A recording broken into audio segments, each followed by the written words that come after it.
All right, I'm going to pose one of the most legendary questions we've ever asked ourselves in the tabletop role playing community.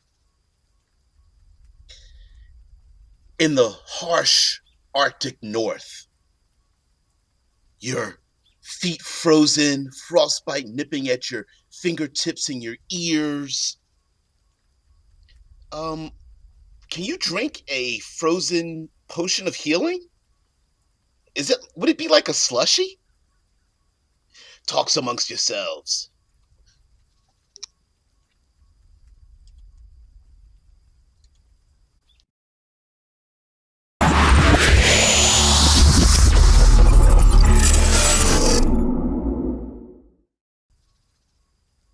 As stupid as that comment was, uh it was on a forum many, many, many years ago that began this this journey of mine as a very sarcastic comments we were having fun with on the forums.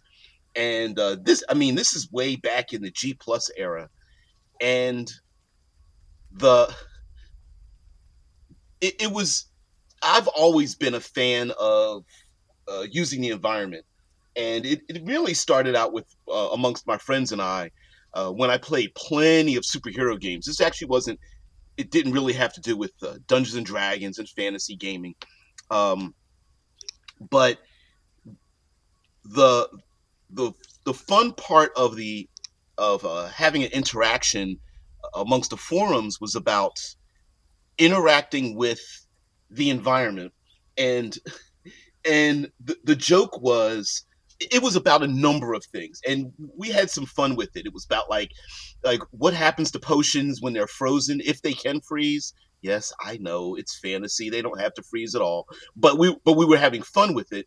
And other comments came up, like if you have a verbal spell and you say a verbal spell underwater, and we were like, yeah, you can do it once and then you'd probably start drowning. um do dwarves and what is it? Warforged, mechanical sentient beings. Do they float? Can they swim?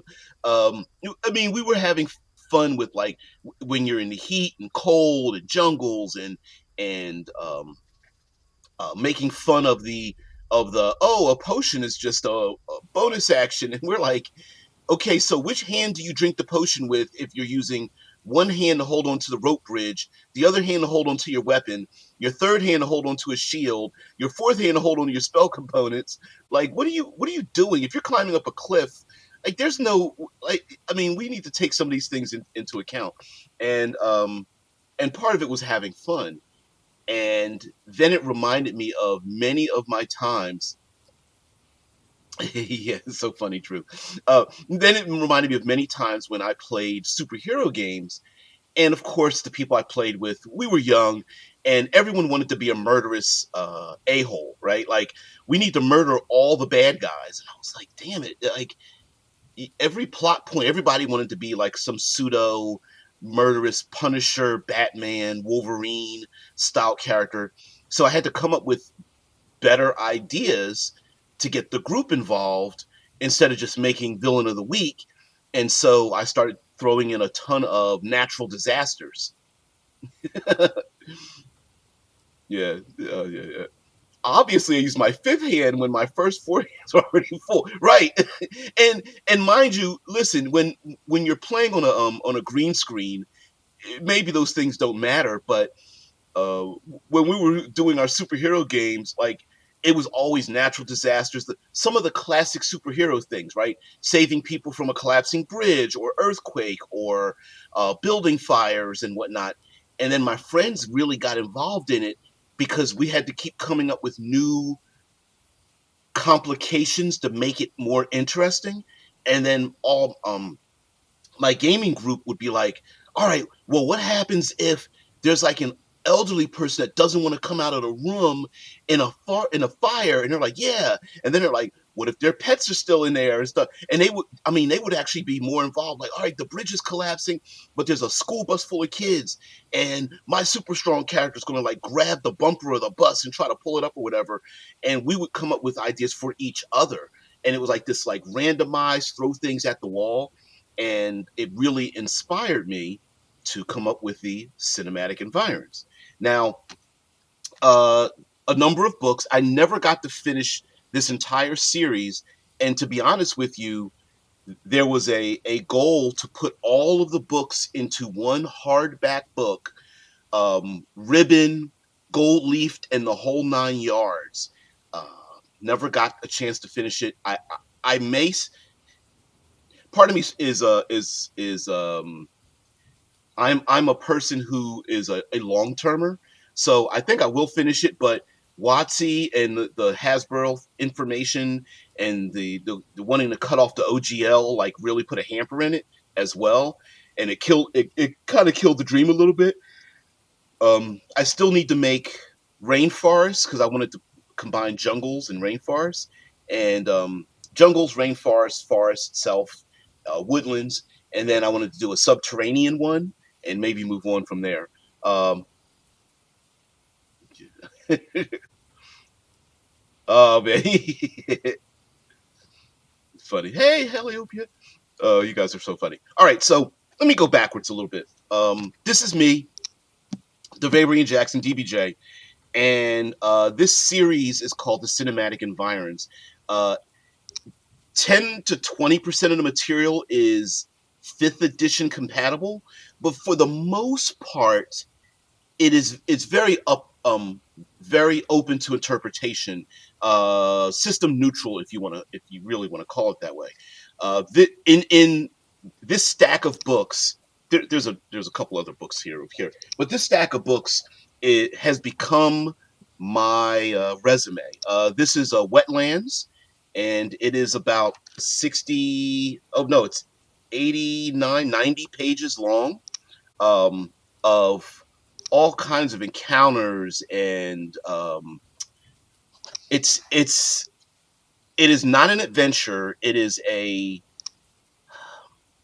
guidebook, so that instead of just going, oh, it's a swamp. Here's our other book, Survival. Survival is an overall survival template to incorporate survival into your role playing game. Everything from harvesting and hunting and gathering and making shelter and things like that. Even there's even a fun one of my most fun elements in here are uh, the flavorful rations. There's like dwarven rations, dragonborn rations, human rations, elven rations, goblinoid rations, and then we even have a way of like, well, what about all the other people? Um, like for example, drow rations are often a blend of elven and goblinoids, while tieflings usually blend human and dragonborn rations. And things like that. Half breeds will either lean towards food of the culture in which they were raised, or they will blend two into a unique style of their own, and such. So, yeah, I mean, uh, I'll let you know about those rations later on. We have aerial reaches. This is far more arcane, but it's like, yes, there is someone leaping off of a giant eagle onto a with a hook, hopefully to land on an airship or whatnot. But it's about, we love ourselves some floating castles. So, what environmental effects would there be if there were cloud cities and such? And I mean, there's a whole thing about vertical climbing and dive bombing and acrobatic twists and things like that. So, yeah, Drew. Oh, well, thank you very much, Drew. um, and again, it was something I really not really enjoy. I'm not saying I don't like this any longer, but WotC really punched me in the throat with with their things.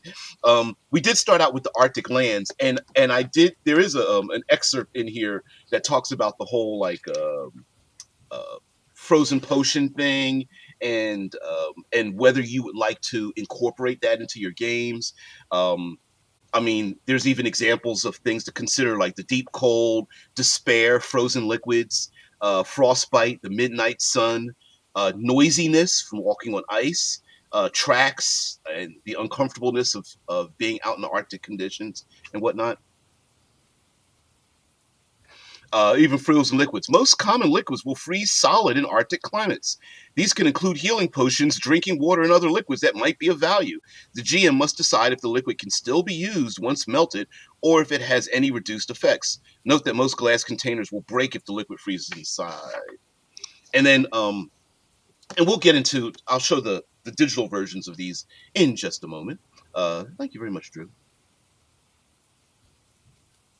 Yeah, yeah, you're so right there.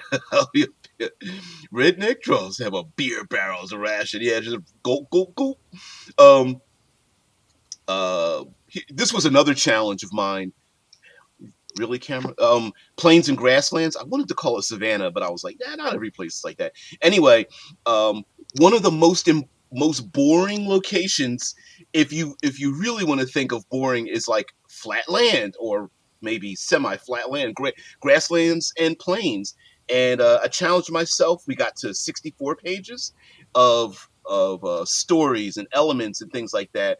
And yeah, I mean, we went for plains and grasslands. I mean, we went to there's like weather charts and things like that. Of course, we have to have some flavor text and whatnot, but um, we've got like brambles and fields of brambles, broken earth, burial grounds, burning fields, dry land and a lightning bolt, or PCs start, set a fire, and those things can happen.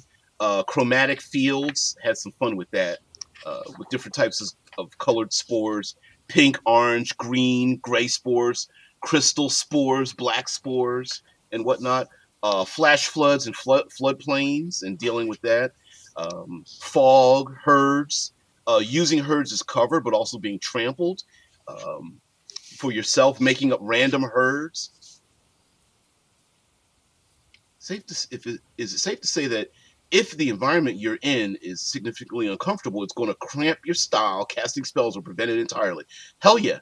I mean, like, and we the books bring up the fact of, like, let's say you're in a forest fire and there's smoke. If you're choking, can you make a verbal component spell?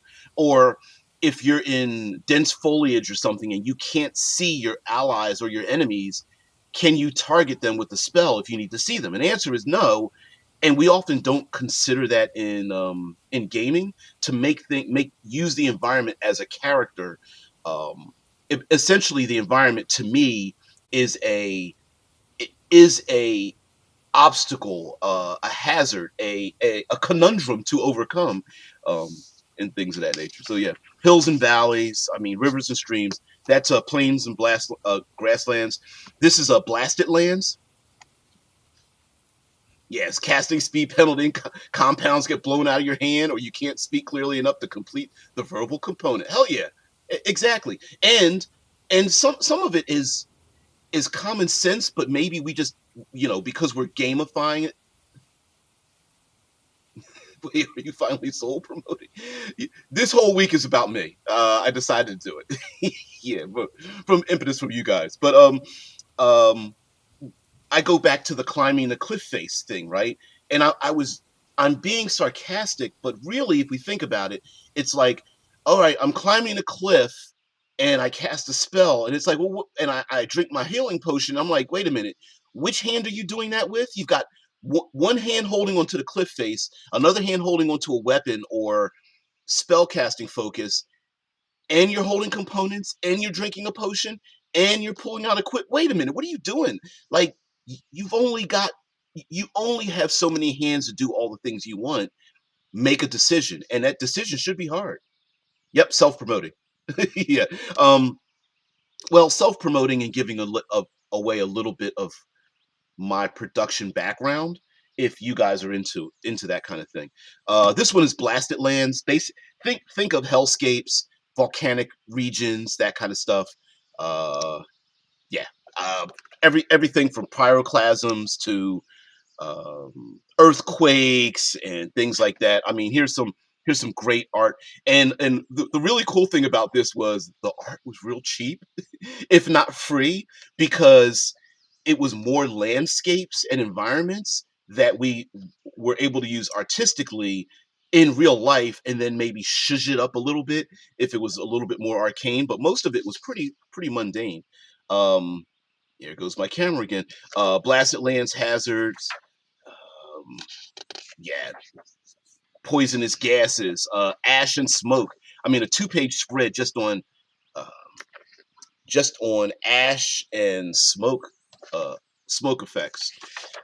A two-page spread on deadly rain, from anything from like embers to meteors to lava, showers of sparks and things. Here's a desolation and things like that. A lot of this also had to deal with the fact of dealing with short rest, long rest, and disrupting that, because when people, how players are like, the 5 minute workday, we're going to fight villains and then rest, and it's like, wait a minute, you can't take a rest in a volcanic realm that with poisonous gases jumping up and stuff like that. So yeah, Shinobi says, I remember you saying that last week, and I'm excited to see you do that. Also, salam and good morning. Well, salam alam alaikum, or shit, I can't remember. It's been so long.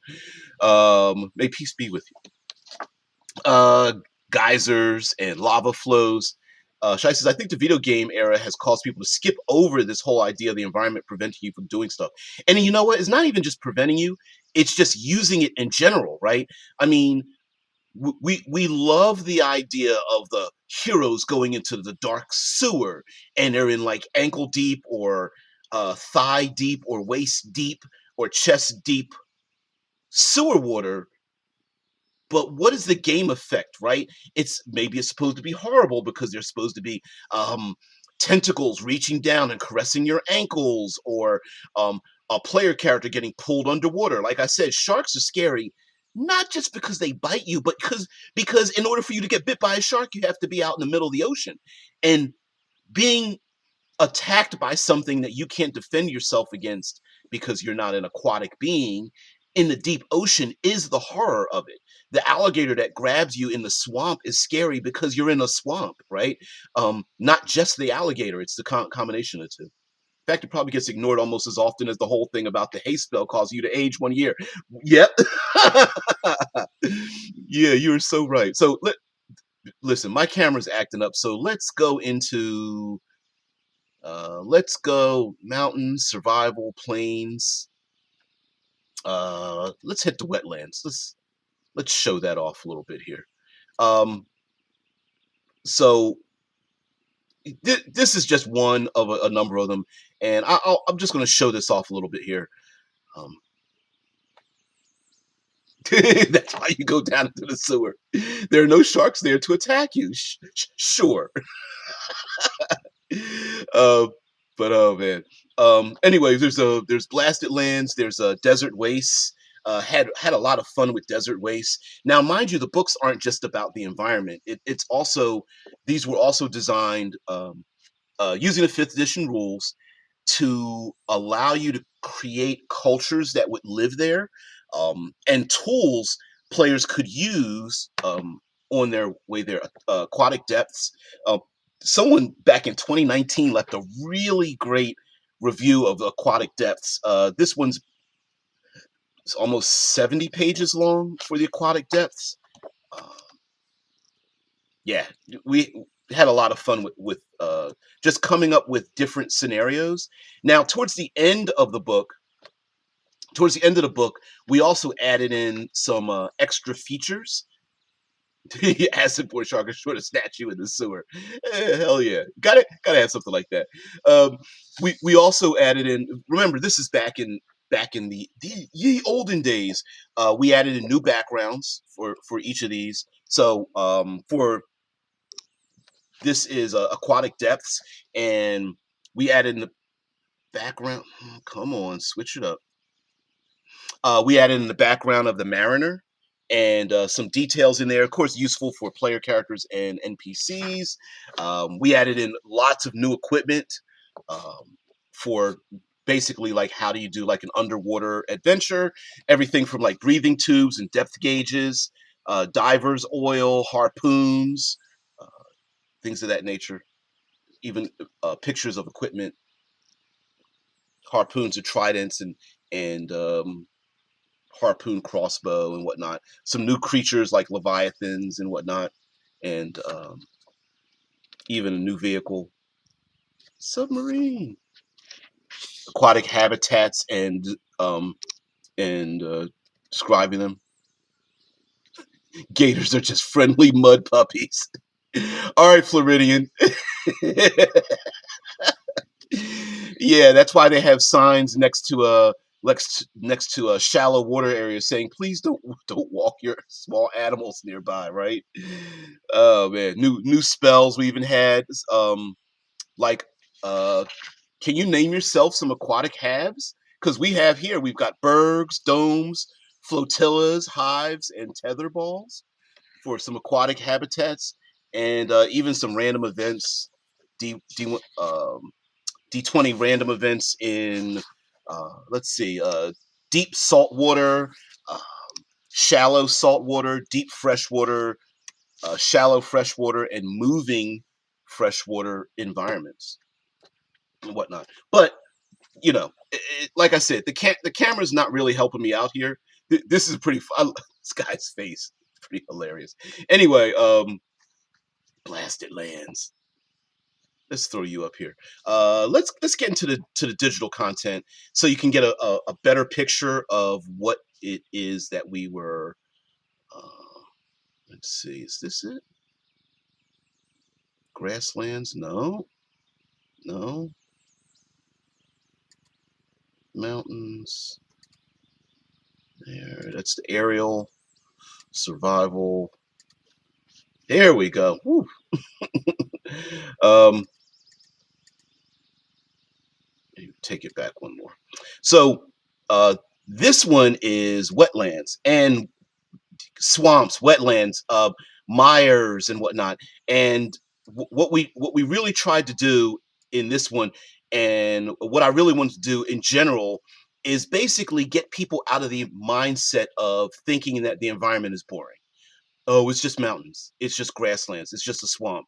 And the further the characters go, the more boring it gets. And I was really trying to incorporate making these kind of environments far more dynamic and getting people to think, um, to be inspired, because I was very inspired by uh, not just by travel, but by the adventure, the environment itself. I mean, I'm a very visual individual, so the reason why they're called cinematic environs is because I wanted to embrace the cinematography of the thing. I mean, we've seen Lord of the Rings. We love our heroes as little tiny pinpricks running across this vast environments, mountains and plains and things like that, rocky landscapes and whatnot. The helicopter views of our heroes running, uh, making this long travel towards Mordor. And I wanted to embrace that part of the gaming experience. And so um, I also think it's rather um, it's not just underutilized, but it often doesn't seem very special. And I wanted to make everyone feel like it was special. So we really, and mind you, this wasn't just spur of the moment. Like we did some research on this. Well, myself, I did some research on it, um, talking about bogs and uh, blanket bogs, cataract bogs, quaking bogs. It's kind of weird. Mires and fens, and what's the difference between a fen and a marsh, and a mire and an estuary? Um, Freshwater marshes, freshwater tidal marshes, prairie potholes.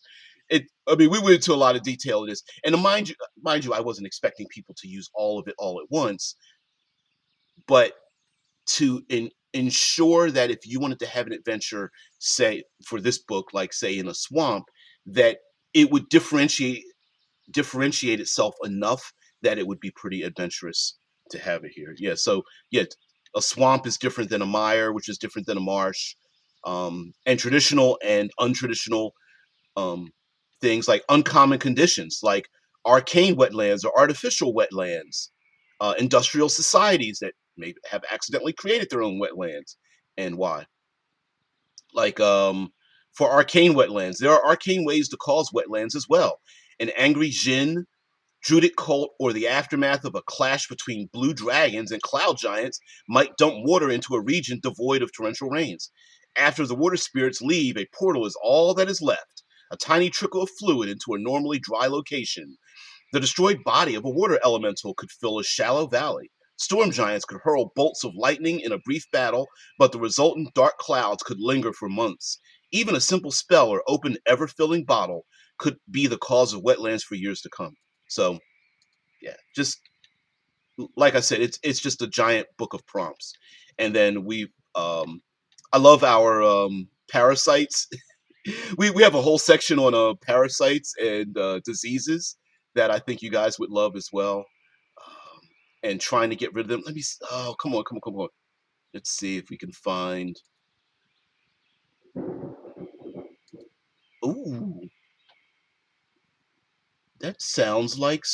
I don't know if you guys heard that. Maybe my microphone put it down. That was just thunder and lightning in the background. There we go. Black plague, bog fever. So a lot of our diseases. Let me see if I can get this into. Please don't walk your four-legged snacks near the water's edge. Yeah. Oh yeah.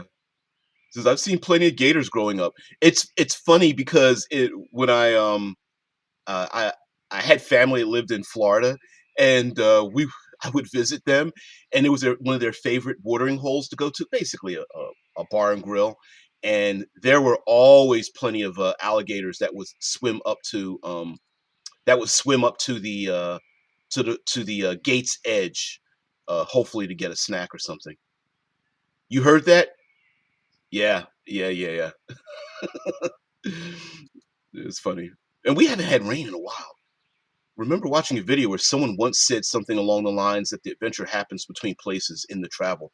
And I've always said that too. Like, I understand the pervading desire in or mentality in tabletop role playing is to hurry up and get to the adventure.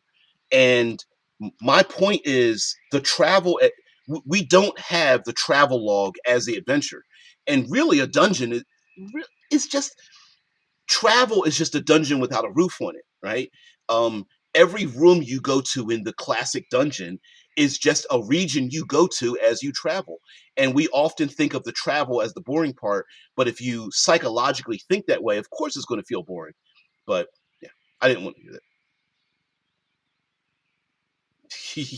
Yeah. Yeah, I'm gonna get soaked today. Maybe. If there's a body of water in Florida, there's at least one gator in. Honestly, I'm more afraid of snakes. That's funny. Yeah, alligators move from one lowland place to another constantly. But let's get to a fun infestation or disease or something. Cholera, black plague, flesh-eating virus, hemorrhagic fever, dengue fever, swamp fever, tuberculosis, and we even have like cures for them and stuff like okay, tuberculosis. Here we go. It's This is fun. Vector airborne. Okay. We've got, let's see here.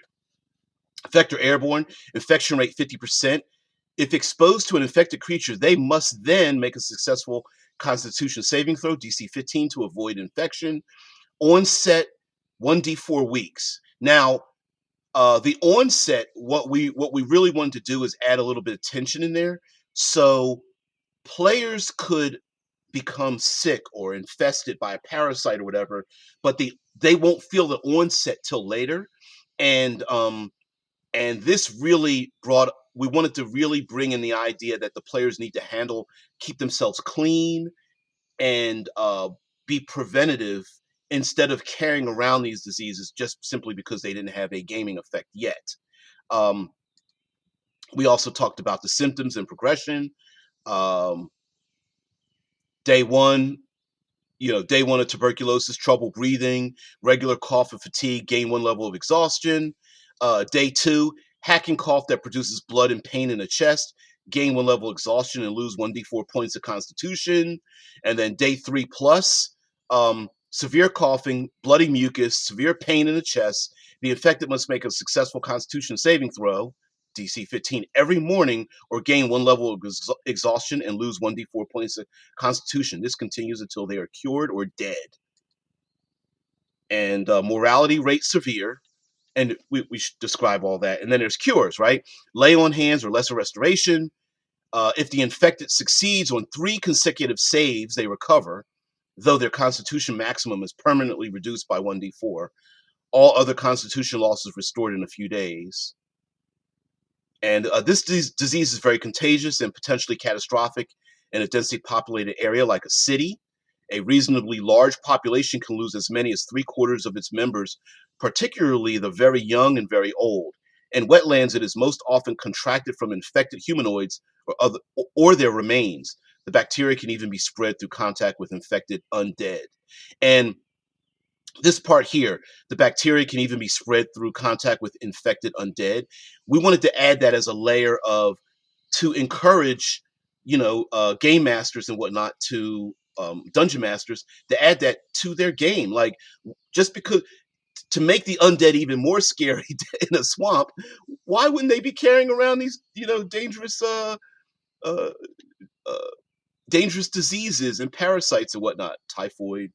Now, these are diseases, but we also have ourselves parasites and whatnot. Let me see if I can find some. Anyway, there's some great artwork here. Some great images here. Ah! No! Oh, man. Yeah. Malaria, rage worm, sleeping sickness, tapeworm. Tapeworm is fun. Tapeworm is really fun. We'll get out of this one, but I had some I had fun making these up. Here we go. Tapeworm. Tapeworm in a fantasy world. Okay, so vector is ingestion, of course. DC 11. Mortality is minor, but the tapeworm is a parasitic worm that lives inside the digestive tracts of mammals. Infection occurs when the eggs are ingested through fecal contamination of food, water, or hands that transmit them to the mouth. Contamination can be avoided by practicing basic hygiene, drinking boiling water, and cooking food thoroughly. The wording on that is it's drinking water that's been boiled, I guess should have been the proper. Well, you get the point. If a creature is likely to have ingested anything that might be contaminated, they must make a constitution check, DC 11, to avoid infection. Once ingested, the eggs quickly hatch, and the juvenile tapeworms, blah, blah, blah, they immediately begin absorbing nutrients directly from the host's gut, extending through the intestinal tract. The worms regularly shed eggs that leave the host in their feces, continuing the parasite's cycle. You get that point, right? So what are the effects, though? Those infected with tapeworms can have a difficult time acquiring nutrients, since they are essentially sharing their food with their uninvited guests. This means that the infected creature must eat more food than normal in order to maintain their weight and energy. If the creature only eats normal portions, they will begin to starve. Uh, Most medium humanoid creatures will begin feeling hunger after just one day, though certain species may be able to endure it for more or less time, DM discretion. They will begin to weaken, gaining one level of exhaustion every 2 days while eating normally. Naturally, this process will speed up if they're eating less than normal. For example, if they're eating less, they will begin gaining exhaustion after 1 day. On the other hand, if a creature manages to eat more, roughly 1.5 times their normal, they will only gain one exhaustion every 4 days. Note that no amount of rest will eliminate exhaustion that is acquired in this manner.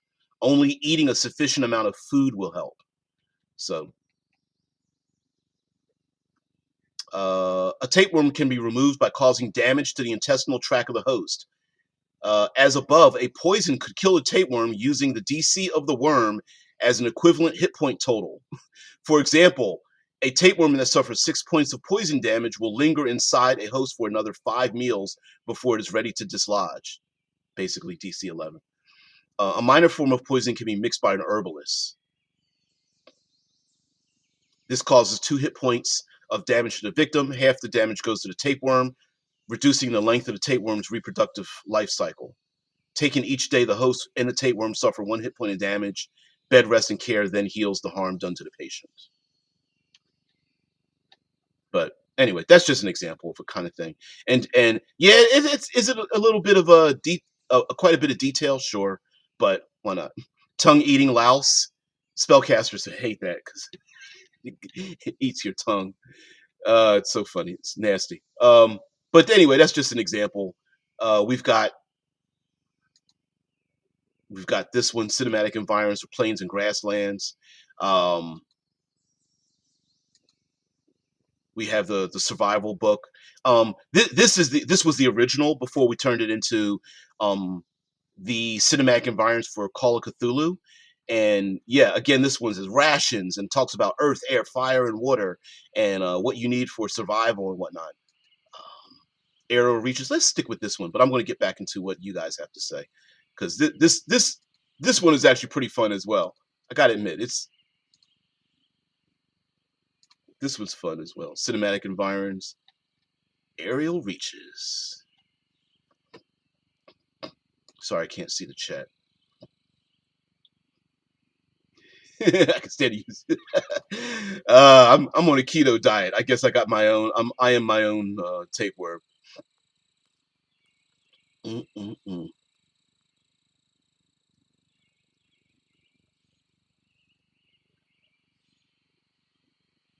Here we go. Sorry, going back into your comments here.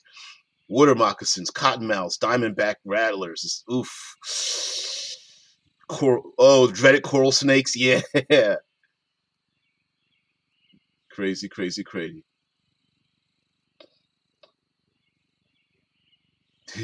So fun.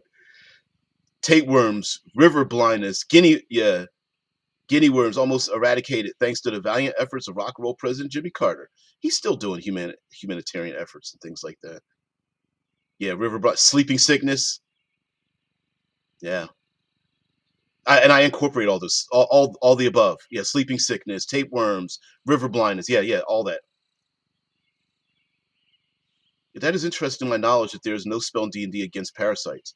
Oh yeah, we talked about that about the parasites. I'll get it. Maybe I'll do a couple other parasites in there. Maybe. Um, how about burned toast, folk remedy for tapeworms? But do they have D&D toast to burn? Yeah, I don't know. I don't know. Those works Carter worked on eliminating are no joke. He was far better humanitarian statesman than he ever was a president. I agree with that.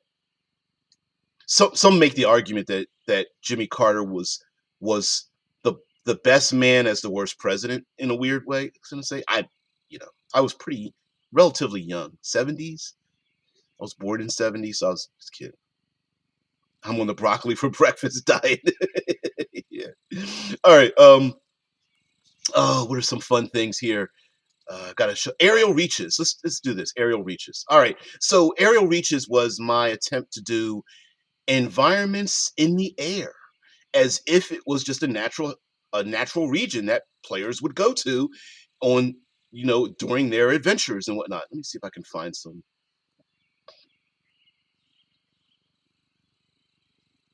Here we go. Um, we even talk here's a little part about burying the dead.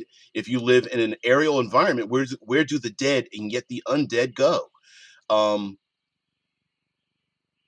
yeah, some may wonder, what do people do with the dead? There are few cemeteries, if any. The reason is simple: the undead thrive here. No one understands why, but if the dead are not cremated and death rites are not enacted for those who cannot be found, the spirit of the lost will return. More than a few legends tell of lost ships and unspoken accidents that had those who died returning from the dead to feast on the living. Rumors abound of islands filled with the undead from victims tossed overboard or dropped from a land above. So yeah, just a little comment about like trying to more about spirits than zombies and skeletons. But yeah, yep.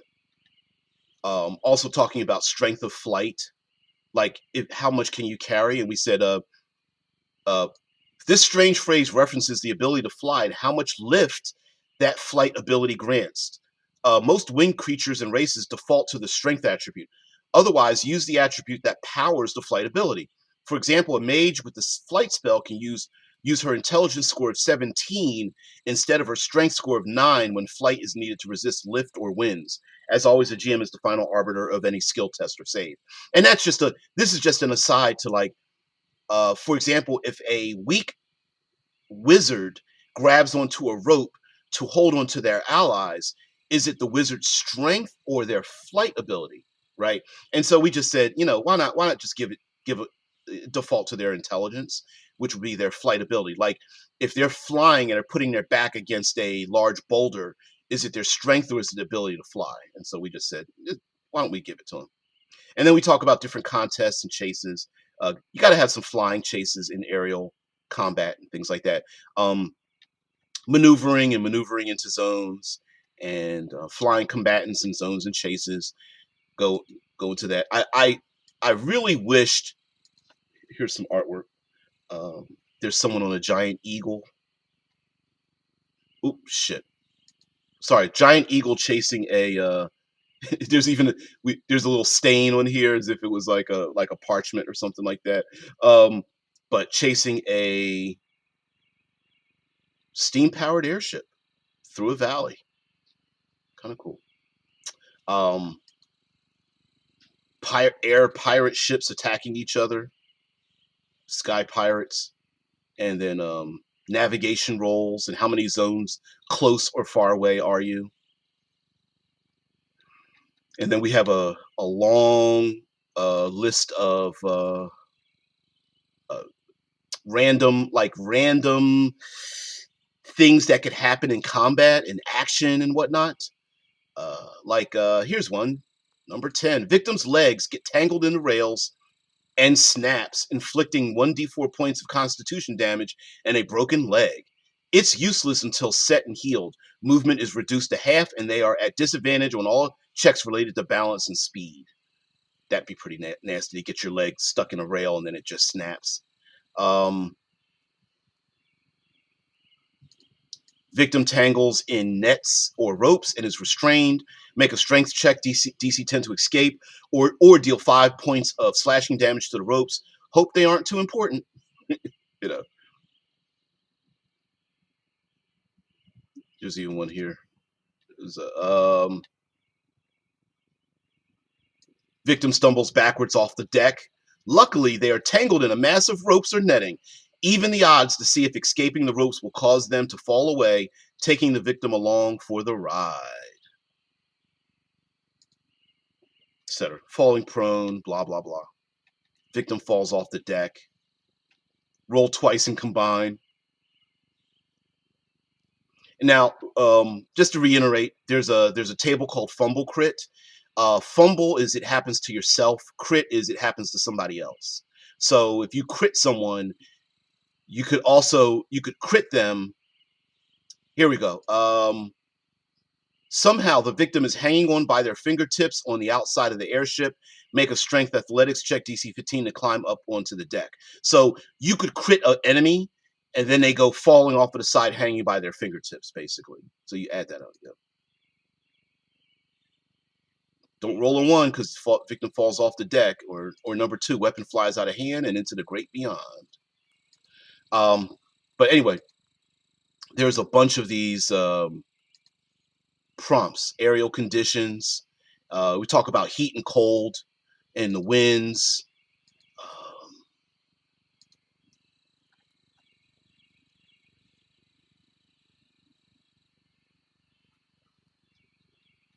Woohoo! Look at that tricorn hat. I love it. Pretty fun. But anyway, page by page. Let's see. Can I do a 2-page spread? Nah, it's not going to let me. Anyway, um, here's the ethereal belt. It's basically like an asteroid belt. Uh, but I decided to, it's like navigating, your airship through asteroid belt and what could happen next and whatnot.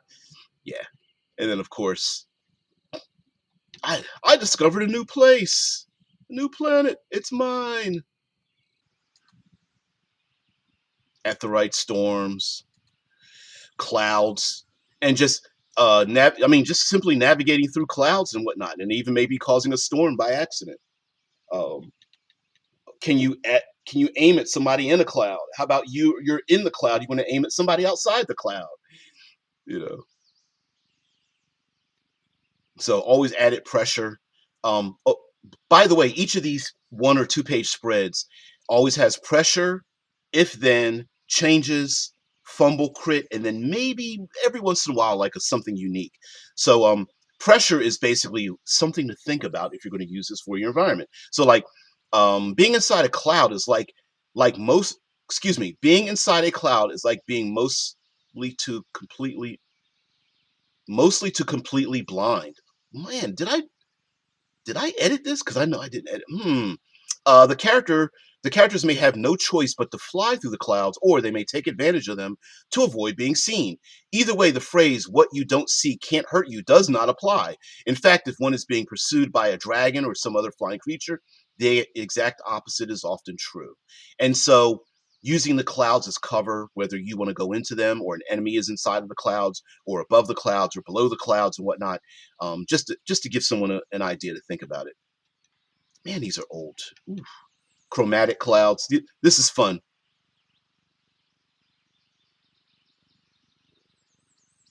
This is fun. Chromatic clouds. So, um, chromatic clouds, we have a little chart here on how many successes it required to escape the zone of the clouds. Um, how big the clouds are, and then we have a random table of like what color the clouds are, and what you could do is either randomly roll them every time or randomly roll specific ones beforehand for prep, so that when players see those clouds, they know what to expect. So if we go back up here to the cloud colors, we've got like rose, sunset, dandelion, pale green, aquamarine, sky blue, mauve, or roll twice, right? Um, and then it just talks about the kind of colors, like under rose, it says rich red color with streaks of pink and purple, or aquamarine, greenish blue patches with bits of light blue, or a dandelion color, right? Bright yellow with areas of paler yellow. And then we can move on to something here like the trigger stimuli. So, what would trigger the chromatic cloud to be harmful?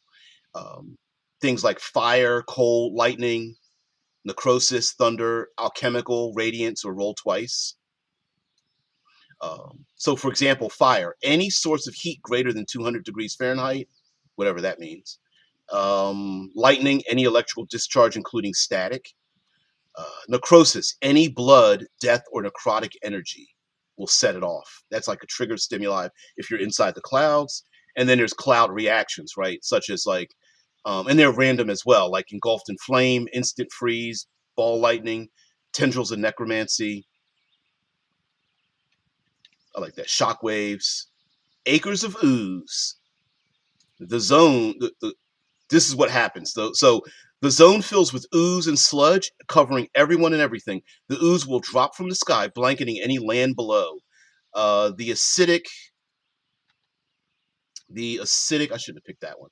The acidic ooze will consume either living or non-living material. Choose or roll. Flesh will suffer 1 point of acid damage per round until washed off. Cloth, leather, and wood will be eaten away in 1d4 rounds per item. Magical items take 2d4 rounds to become consumed. If the acid ooze affects non-living material, it will eat away at metal and stone in 1d4 rounds per item. Magical items will become useless after 2d4 rounds unless washed off. Water, alcohol, fire, or cold will destroy acid's effects. Choose or roll randomly. So, and that's just having some fun with clouds and things like that, making it a little bit more arcane. Um, Night flying, thunderstorms.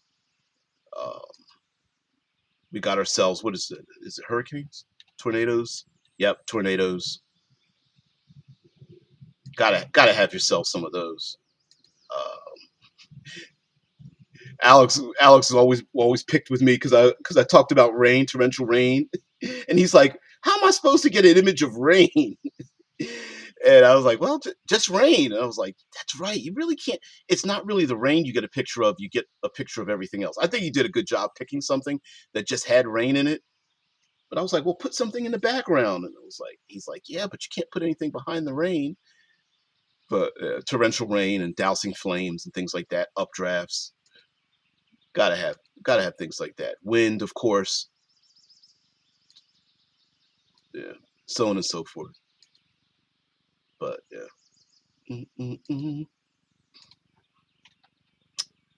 This is mountains. Gotta have mountains. Well, let me talk a little bit more about the background of this. Let's see what you guys have to say. Yeah, Jimmy Carter. Mm-mm-mm.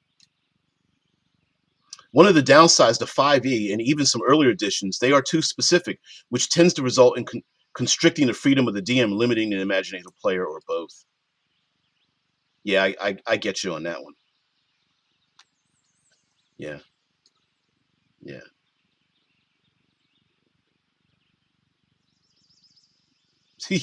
Nice. How do you call that planet?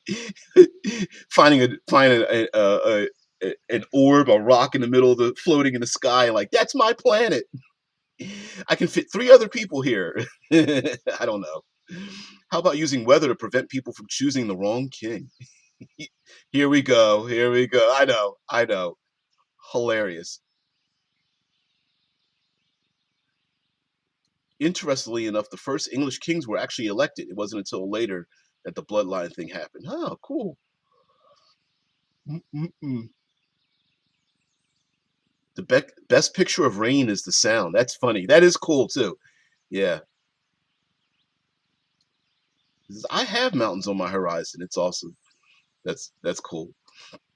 But yeah, again, the usual, we've got images and pictures, mountain condition, plenty of images of mountains too. So yeah, yeah, yeah. We love making this book. Mountains. You gotta have everything from mountains and crevices and caves and yeah, we talked about bat guano and echoes and caves and the sounds and all that kind of stuff. Let me find a random chart here. Um, Here's one. We've got. It's hard for you. I know it's hard for you guys to see it, but there's like rot grubs, blood fever, narrow tunnels, a wet cave. Here's some other deep chasm, vertical chimney, a deep pool, all kinds of fun stuff. Here we go back to an image I showed the other day with a chasm and a boulder just stuck right there. You don't want to be underneath it. You don't want to fall down there, and then you don't want to have that boulder over top of you with a bunch of kobolds like or goblins or something having fun trying to step on it. But of course, this is one of my most fun things, and I even had fun talking about this on the interwebs back in the day. Uh, your classic rope bridge. You got to have a classic rope bridge. Come on, come on. Um, and of course the joke about the classic rope bridge, right? Hey, we're gonna go across the bridge, and it's like, okay, so if you're using a hand to hold onto the rope, and your other hand has a weapon, what are you doing with your third hand, right?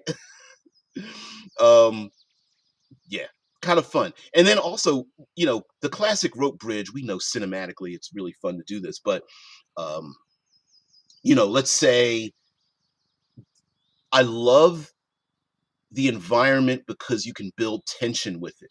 So let's say the warrior takes up the rear because they know that there's a war party of hobgoblins coming after them, and the warrior lets his allies moving carefully across the rope bridge, but behind them they hear the call. So the warrior turns around, standing in the middle of the bridge. Of course, one or more of the players see one of the wooden planks fall away down into the deep chasm, falling into the raging river and the rocky, um, the sharp rocks below them, hundreds of feet below. And suddenly the hobgoblins carefully start making their way down the rope bridge to confront the warrior. And, you know, there's so many different things that could happen. Could somebody light the bridge on fire or use a bladed weapon to start cutting at the ropes? What about how rickety is that old rope bridge anyway? Like, will it sway in the wind? Are there enemies or allies that can fly underneath or over top of the bridge?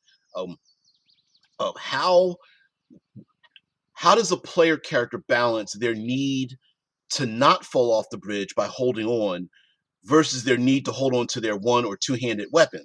And then if you're knocked prone, does that mean you're going to be dangling off the rope bridge, right? Where my contention in fifth edition about like disarming someone or knocking someone prone is that where are you doing it? Because most people say, well, knocking a creature prone or disarming them is useless because all they're going to do is just stand up for their next action and pick up their weapon.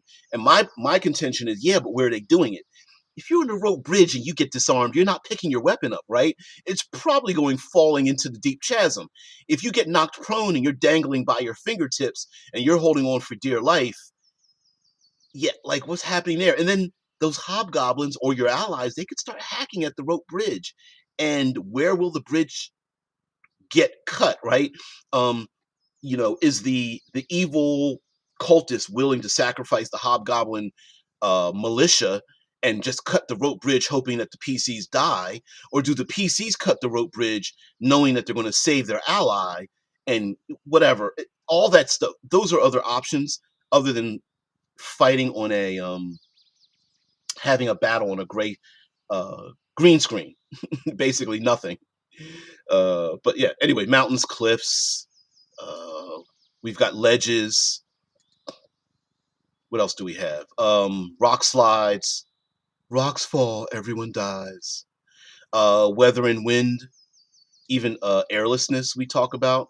And then even in the appendix, we have a new background, the Mountaineer, um, and new some equipment, possible equipment for, let's see, we can get the image up here.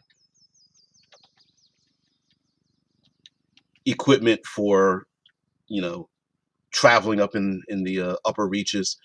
And there's stats for all these things. The climbing gear adds, gives you bonuses for climbing and making sure your allies that really aren't very good at climbing don't fall. Altimeters, mountain staff, bedroll, red root to help you with the air, the thin air in the upper, the tallest mountains. Sun whiskey. Gotta have yourself some sun whiskey. And then we even have some magic items. A grappling arrow. You got to have yourself a grappling arrow, right? Tie a rope to it and shoo, spider silk rope, ring of floating, weatherstone, that kind of stuff. So yeah. So fun. Plains and grasslands. Uh, but anyway, let's get back to this and then let you guys go. Fortitude check or con check.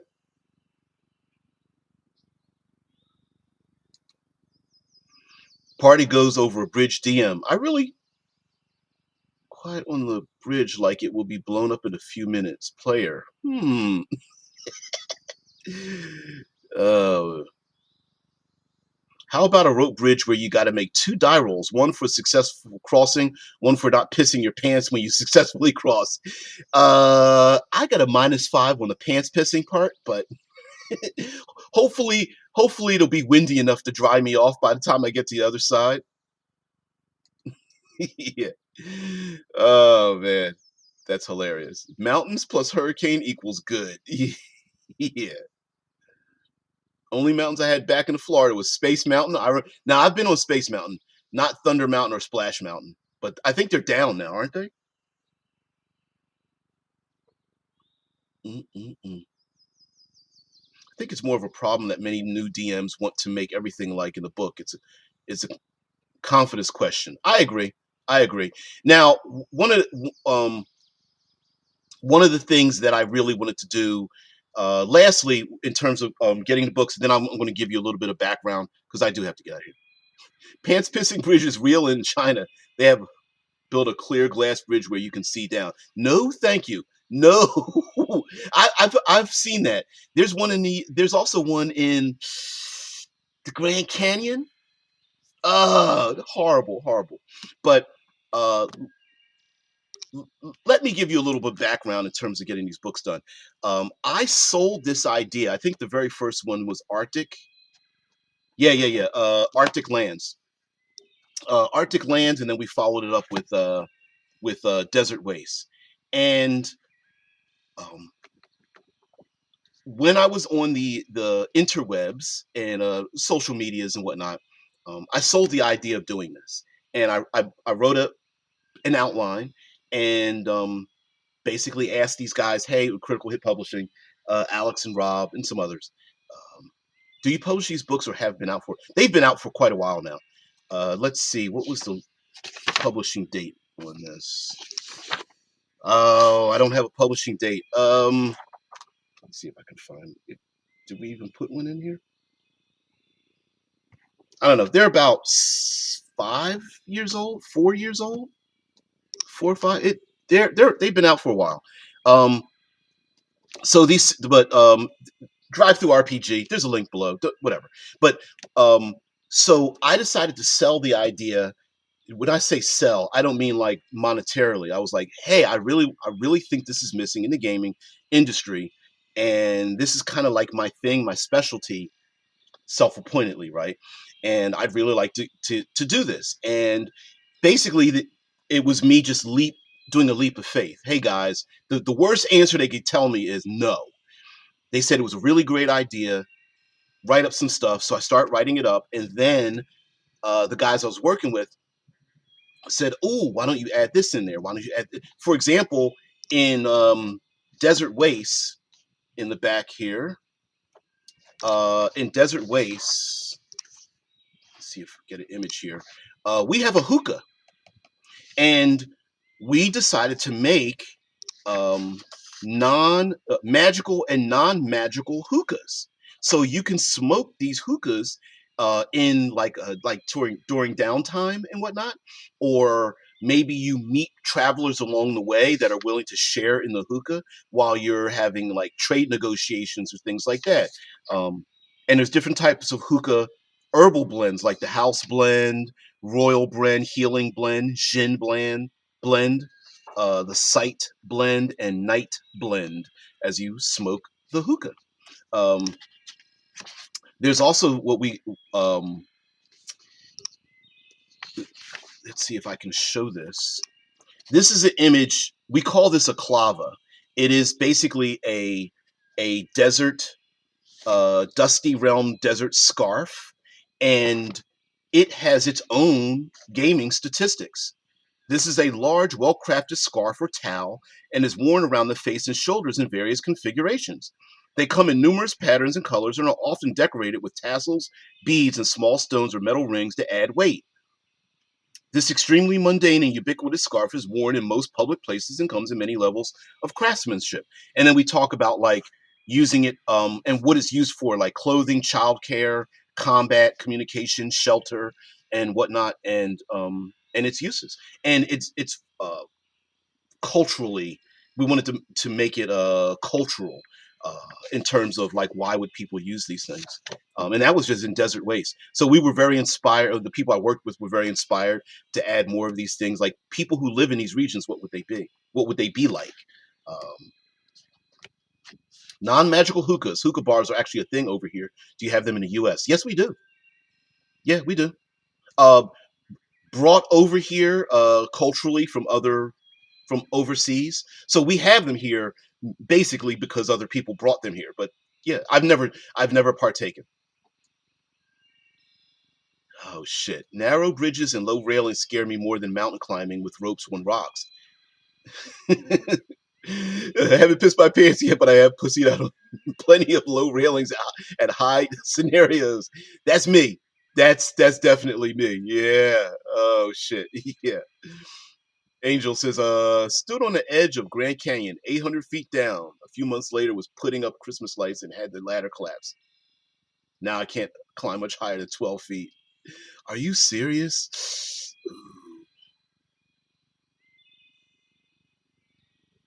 I know what those. I know what you're talking about. Yep. Yeah, yeah, yeah. The ones because you can shift them into platforms. Like they can keep they reconfigure. I know what you're talking about. Yep. Yeah. Yeah. Oh, so sorry. So sorry there, dude. Oh man. So um during the during the because I was basically the project manager on these. Project manager basically means the person that corrals the cats. And so I wanted a particular look. I wanted the ability for you to be able to open up the book to to various pages and try to have a 1 or 2 page spread, like like right here. This is a mother. This is desolation, and I wanted things like I mean, this is from Blasted Lands, right? And I wanted like refractive, refractive rocks, reflective obelisks, jagged spears, and poisonous gases. There's one whole spread of deadly rain, and I wanted someone the game master be able to open this up and go, hey, you're in the nine hells or whatever, right? You're down in the lower planes. I want to use this in the background so that if the players are like fighting bad guys from above, maybe there's giant flaming rocks falling down on top of your head. What do you your players are going to have to make a hard decision as to what to do. So background wise, like I said, I wanted to make each of these. There's still 2, possibly 3 books I would like to do to finish out the series, and then put it all together. But like I said, Watsy short circuited me, and I was just like, fuck it. But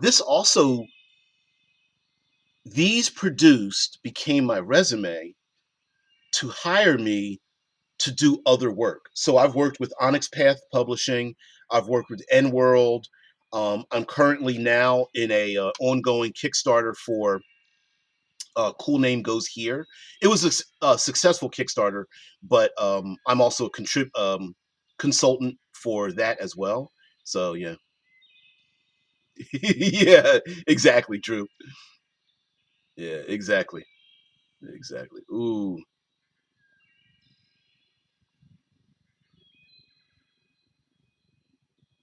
Hmm. The one time I was at the Grand Canyon, I only dared to go 3 feet from the edge. See, I don't know if I go 3 feet, but I was 10. Nowadays, I would fortify myself with a couple of 40s and go right up to the edge and take a 800-foot piss. Yeah. Oh, man. All are welcome. I don't care the genitalia. Yeah, just go ahead and be all that. Have you ever thought about working with Troll Lord Games? You s- you say that as if I just get to pick and choose who I get to work with. That's not that's not how that works. Um, um, you usually what happens is someone comes to me. Now I should be promoting myself. Like I said, this week I'm promoting myself on my own channel. But normally, what has happened is word of mouth, and that's how I was able to get writing assignments and things. Like right now, I am currently and have been paid by uh, Mark Tassin from Occultus Games for Cool Name Goes Here. I've worked with Onyx Path Publishing, consulting, and I've worked with N World for advanced level up advanced fifth edition, and I've worked with other people. So they would come to me, and essentially what happened was the cinematic environs, me being facetious and sarcastic about being the self-appointed third pillarist, those individuals have come to me to ask me about how to incorporate environmental effects, travel, making the environment itself, the third pillar of exploration, bigger and grander and more intrinsic, to the point where tomorrow we're going to go over cool name goes here, to the point where I was able to convince them. I'm not, no, I can't go into that much detail. You'll find out tomorrow about how cool name goes here has changed. Uh, and what the hell is cool name goes here? What the hell does that even mean? As I'm saying it, I'm like, I don't think you guys even know what the hell that means. Um, cool name goes here, here RPG. Da, da, da, da, da, da, da. Copy. Mm, mm, mm, mm. I would love to pay you to work with. Oh shit! What happened? Have you ever played Forbidden Lands? No, but I've heard amazing things about it. I've never played it, but I follow it online. Yeah, there's a channel called Lights of Last Call that did some Forbidden Land stuff, and I was very very intrigued by it. You never know, you might be able to have them replenish this set. They do third party stuff. Maybe, yeah, yeah, yeah. I would love to pay you to work with my own system as well, but I have no money, nor do I know what could even assign you to work on one. um, um, um, Usually, okay, I professionally, I don't have a pay rate. Like, it's not like I can look at something and go, this is my fee and this is what I do. I don't really work that way. What I like to do is collaborate with people. So, um, what allowed me to do this was collaboration. And that's how I started out.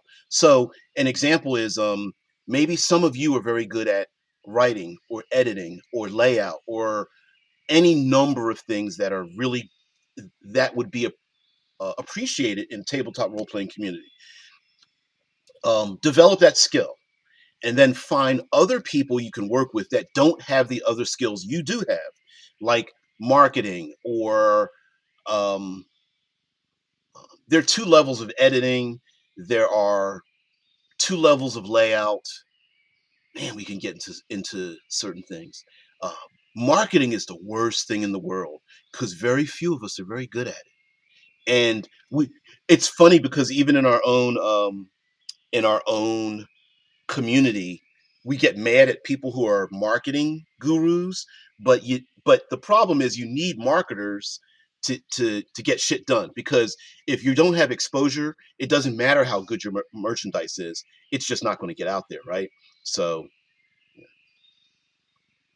I love to create lore and myths for fantasy worlds. Me too. Me too. The main thing about Forbidden Lands is that it's a hex crawl system. Yep. Yep. Yep. That is why I will mention DBJ at least, since all his minefield videos are at least often sparked ideas. Uh, I found out that that's one of my skill sets, and then I practice my skill set on a daily basis in front of you guys, including all the trials and tribulations and the foibles and the stutterers and the blank spaces and the unoriginal ideas and stuff like that. Yeah, yeah, yeah. I do it live. So, as a project manager in the post office, can't you assemble a special task force of super shooters, sure to triumph in any combat scenario? Hell yeah. Yeah, if the end of the world comes by, come by the post office. We'll help you out. We've got all the firearms.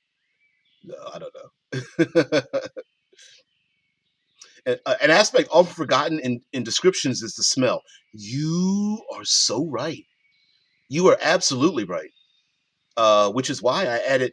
There's a lot of smells added into many of these books. Like, let me see, which ones have smells? Not aquatic depths. Mountains, plains, aerial reaches, survival, wetland. Yep, all these include like random tables for smells and things like that. Yeah. I'm very good at complaining. I don't think that's very much appreciated.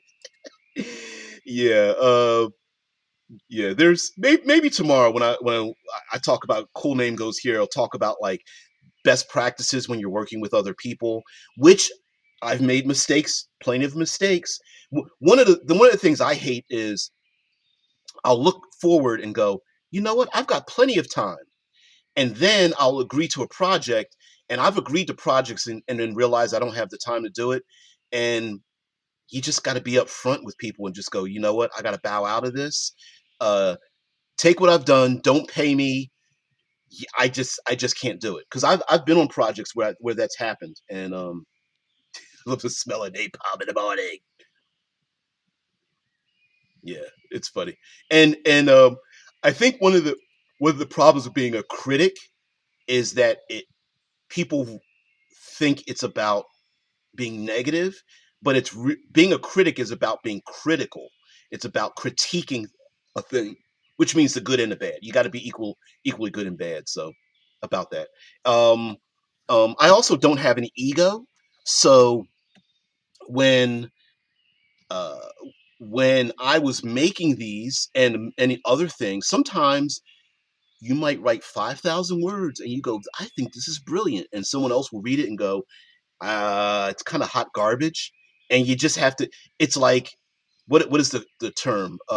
If one person calls you a donkey, they're a liar. If two people call you a donkey, you should hesitate. And if three people call you a donkey, you should start looking behind you for a tail, right?